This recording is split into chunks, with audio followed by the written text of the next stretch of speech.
Muy bien, el coordinador y vocero de la ONG Acceso a la Justicia, Ali Daniels, es nuestro invitado esta tarde. Ali, bueno, al margen de los reportes, partes oficiales del número de fallecidos, heridos, atendidos en materia de su condición de damnificados, pues ha sido tremendamente escandaloso el asunto de la asistencia tardía de las autoridades bajo el mando del régimen de Delcy Rodríguez, lo cual, según los propios familiares en las zonas devastadas, habría costado o habría podido costar la vida de un número inimaginable de personas que habían resultado tapiadas por los escombros, pero que todavía estaban con vida, y luego fueron voces que dejaron de escucharse.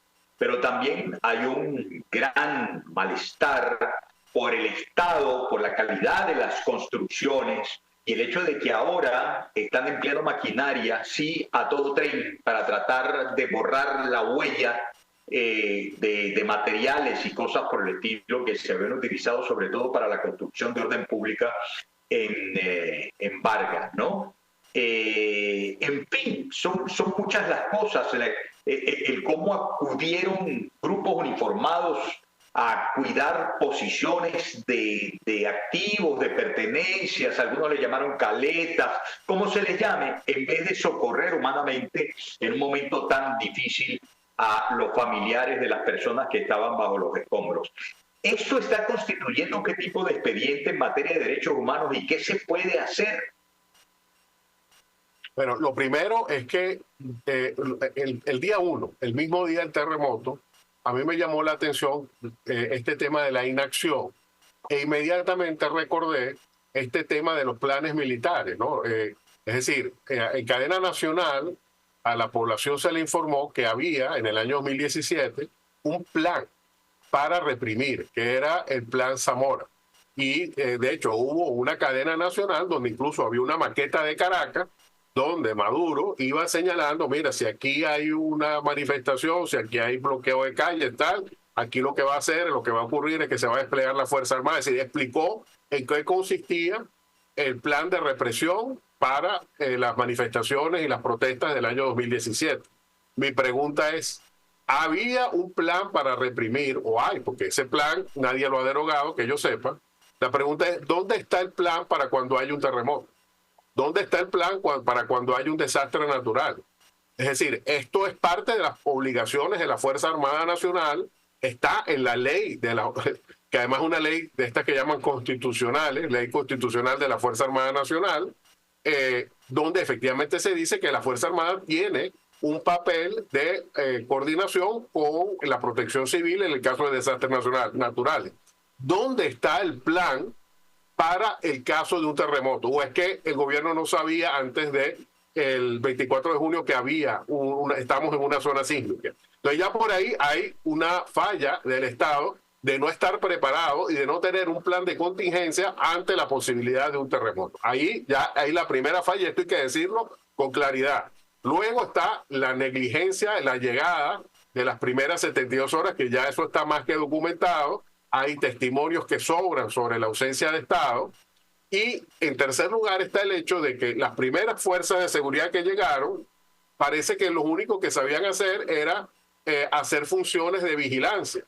Y por eso están esas famosas fotos, esos famosos videos de policías, de militares, viendo el teléfono y estando ahí parados sin hacer nada, simplemente porque ellos creen que su función, o creían que su función era estar ahí para vigilar. Es decir, funciones de vigilancia. Y yo les recuerdo que la Fuerza Armada también tiene un papel constitucional de colaboración en la construcción de desarrollo nacional. Me explico.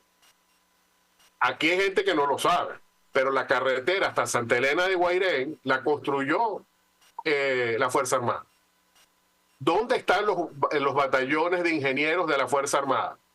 Yo no he escuchado hasta ahora ni a ningún que se haya escuchado el batallón del ejército, el batallón de ingenieros de la Marina o de cualquier otra fuerza está construyendo o está poniendo un puente de guerra, por ejemplo.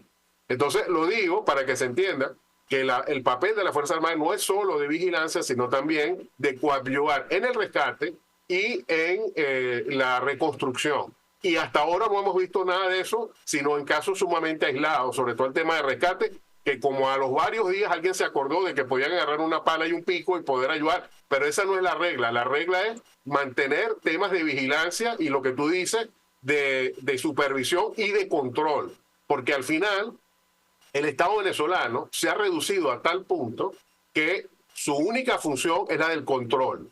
Es decir, no nos preocupamos por lo que le pase a la población, sino en controlar a la población para que la población no proteste, no denuncie, no hable.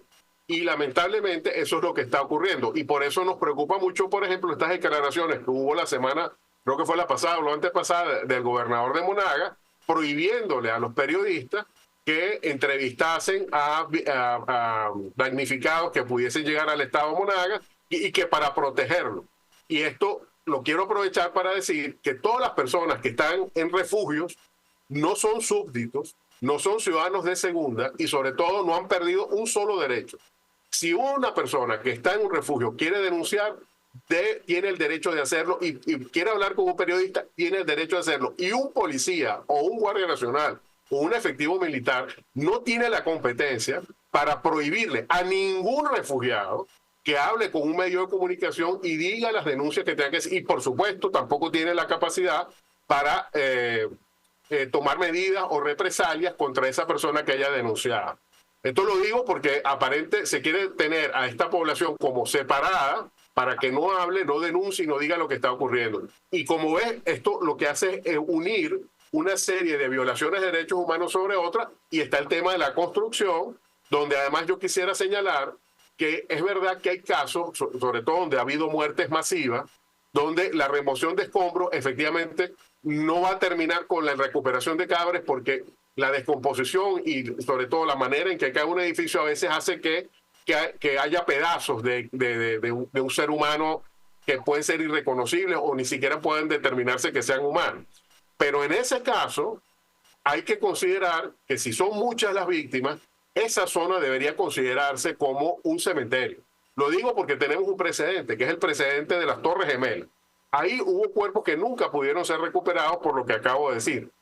Los cuerpos fueron tan mutilados, tan afectados, que no pudieron recuperar cuerpos, pero se sabía que estaban ahí porque estaban desaparecidos. Y esto lo uno con lo de aquí. ¿Por qué no se está publicando la cifra de desaparecidos?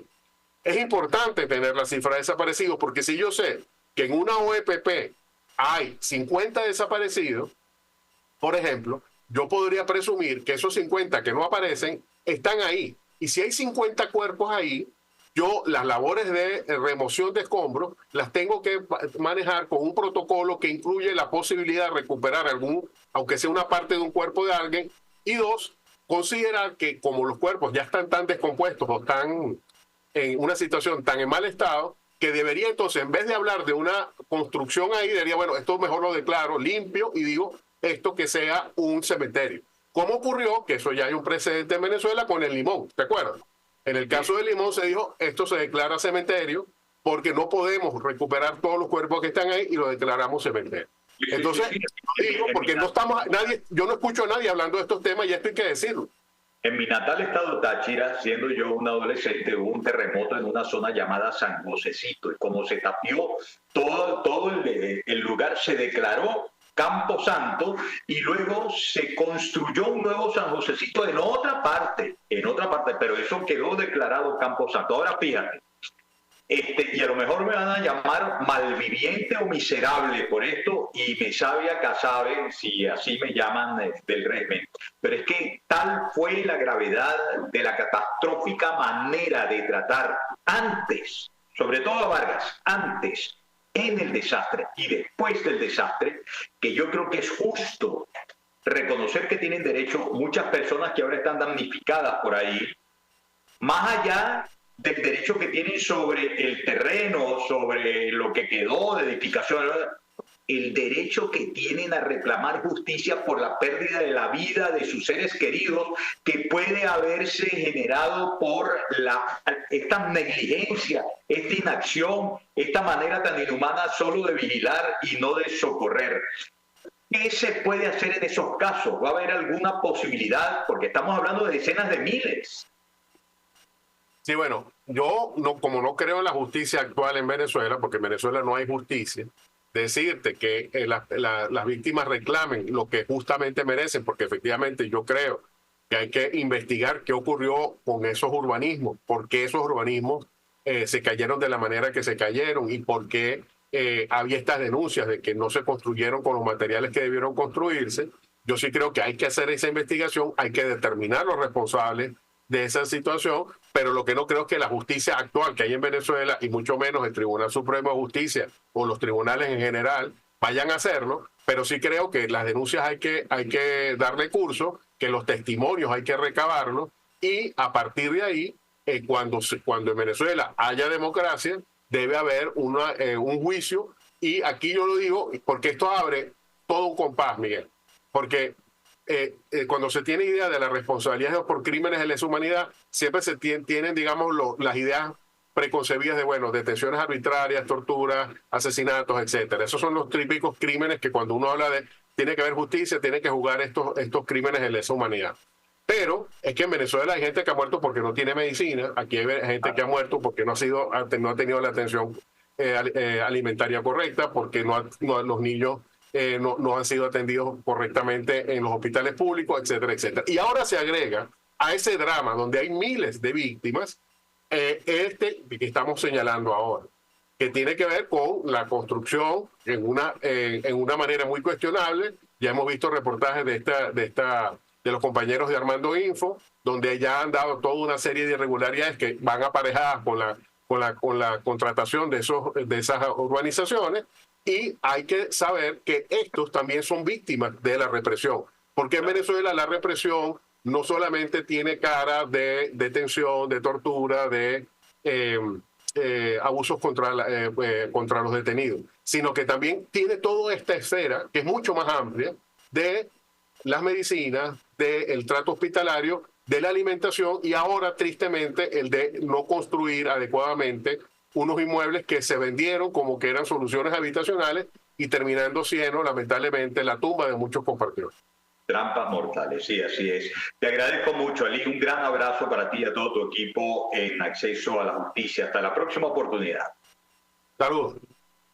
Un gran abrazo. Lo escucharon, amigas y amigos, ustedes, lo que yo siempre les digo, paren la oreja, saquen sus propias conclusiones. Vamos a una pausa y al regreso, el corolario de la entrevista de este lunes 27 de julio del 2026. Para todos ustedes.